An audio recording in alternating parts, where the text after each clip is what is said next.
Merci Madame la Présidente, Madame la Ministre, chers collègues. Je vais essayer de ne pas être redondant des interventions qui ont précédé et de réagir un peu à votre propos, Madame la Ministre, pour dire que,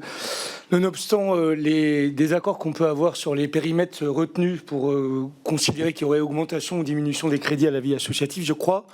qu'il y a quand même un constat qui est assez partagé et que moi j'ai vécu personnellement et sensiblement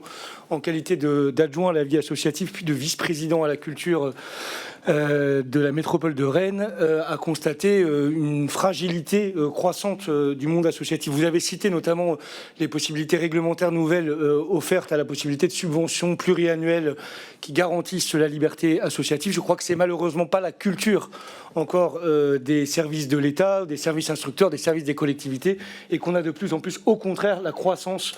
de financement sur projet, tant et si bien d'ailleurs qu'il y a une forme de caricature où on subventionne parfois des emplois dont le but est d'aller chercher des subventions.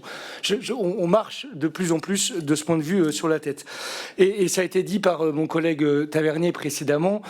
c'est un plan social un peu sourd qui se déploie dans le pays, qui concerne des salariés qui sont souvent indispensables à bien des actions qui contribuent à la cohésion sociale en matière de sport, de culture, de solidarité, j'en passe.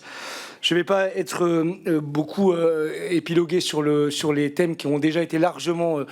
discutés par mes collègues, mais peut-être vous redemander d'apporter des réponses aux questions que nous avons posées sur la sanctuarisation des moyens qui sont dédiés par le budget de l'État aux collectivités, qui sont les principales financeurs des associations, les moyens propres de l'État évidemment également, mais aussi tout ce qui peut contribuer à simplifier les démarches associatives de sorte qu'on puisse véritablement libérer les énergies associatives qui, comme vous l'avez dit, sont une singularité française et donc qu'il ne faut pas fragiliser. Merci Madame la Ministre.